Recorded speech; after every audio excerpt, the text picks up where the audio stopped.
What's scarier to racists than the idea of reparations for slavery?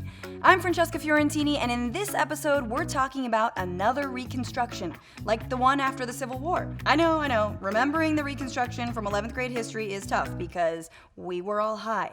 It's okay. Our teacher probably did what the nation did and basically skipped right over it.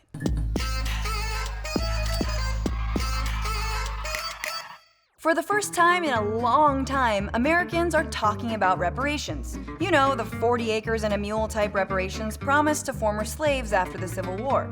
Although in today's money, it'd be more like a 2-bedroom apartment and a brand new Honda Accord.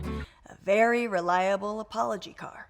But of course, you can't have an honest conversation about reparations without a whole lot of dishonest white pundits weighing in. The reparations thing, eventually, as the decades go by, becomes ridiculous. This term reparations is just a nice-sounding word for shakedown. They keep blaming America for the sin of slavery, but the truth is, throughout human history, slavery has existed, and America came along as the first country to end it within 150 years, and we get no credit for that. Okay.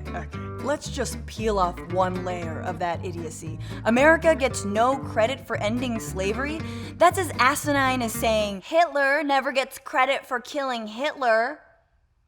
While 58% of Black Americans support the idea of reparations, it's an incredibly difficult discussion to have with many white people. If only there were some soft-spoken white woman like a life coach or therapist or presidential candidate who could look Americans right in the face and say, "We have not lived and we are not living on the principles on which we purport to stand. One of these areas is the issue of race. I propose a $100 billion plan of reparations." Okay, Becky with the good incense. Oh no, I'm starting to unironically love her. Quick, someone dig up an old tweet of her saying something weird about vaccines.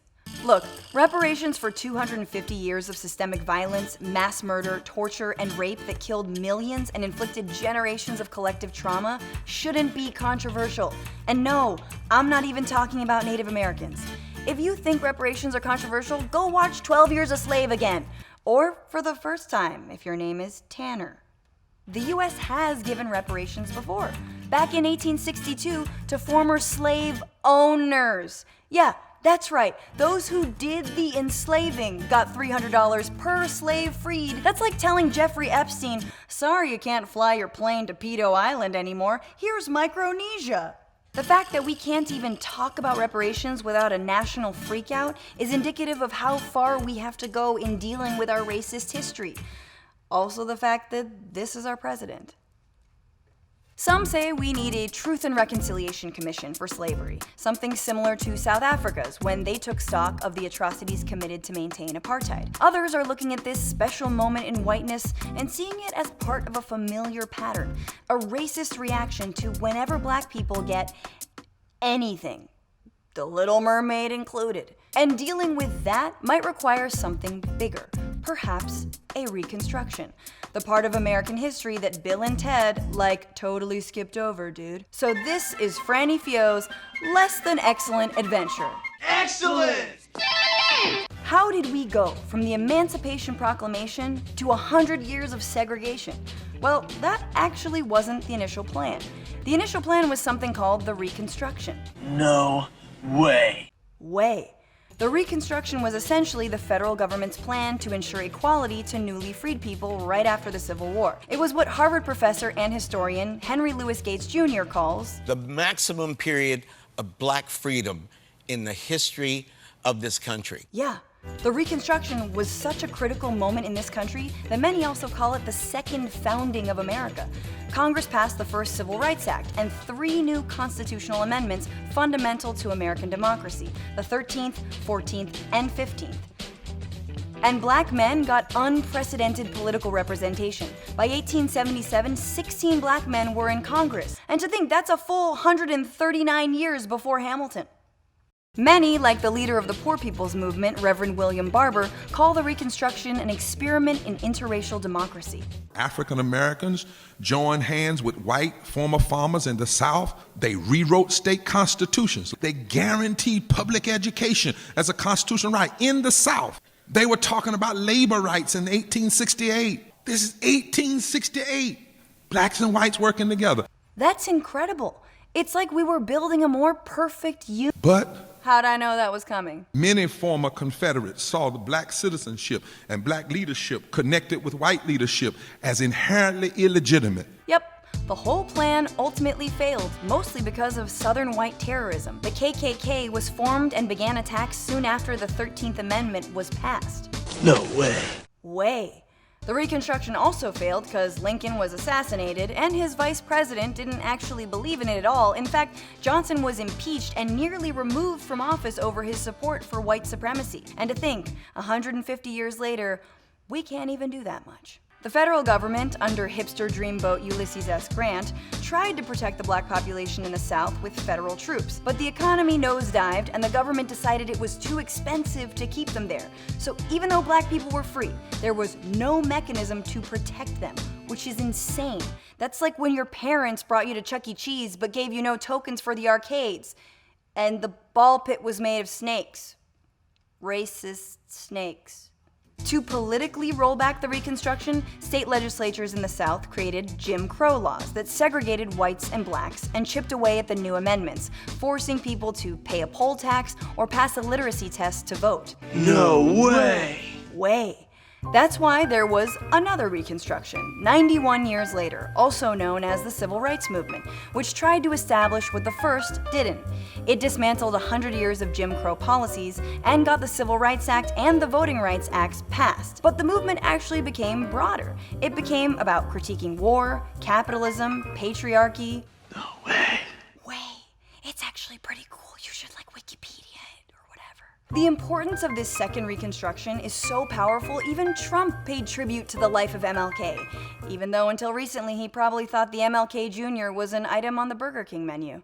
I love the MLK Jr., but why is it only available in February? And just as after the first Reconstruction, there was a violent white backlash to the second, assassinations by white supremacists and repression by police. Bogus. Okay, that's just insensitive.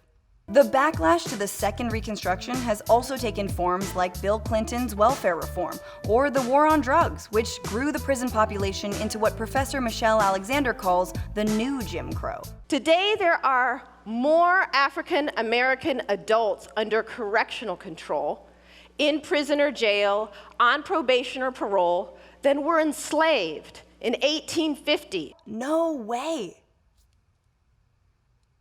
Did you say it?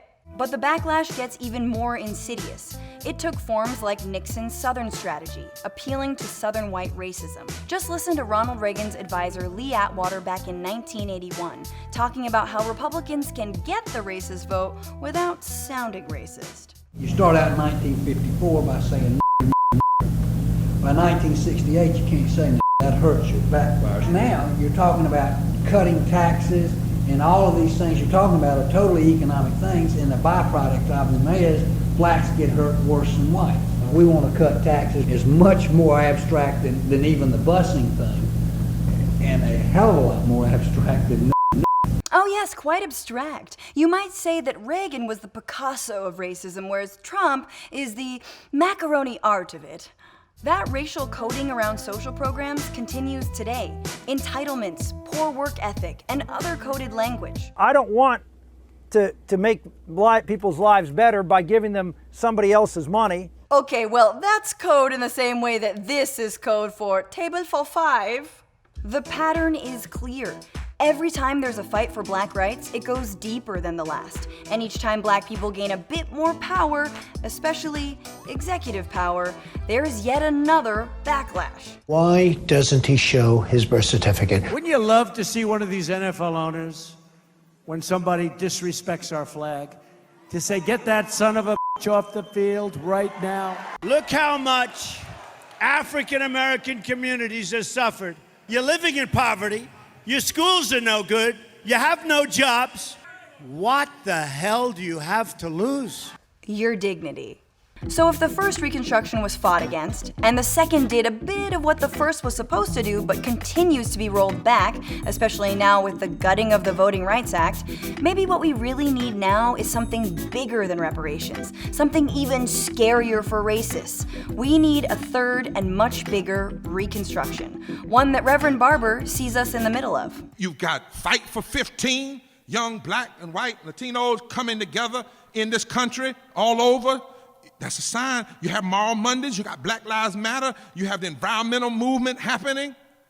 Signs that we are seeing a third Reconstruction. The third Reconstruction is picking up where the first two left off, tackling voting rights, but also bigger structural changes around the economy, the environment, and our justice system. Because in many ways, the fight for black liberation is at the center of a lot of other fights to protect our constitutional rights and expand democracy. And understanding that scares the powerful a whole lot.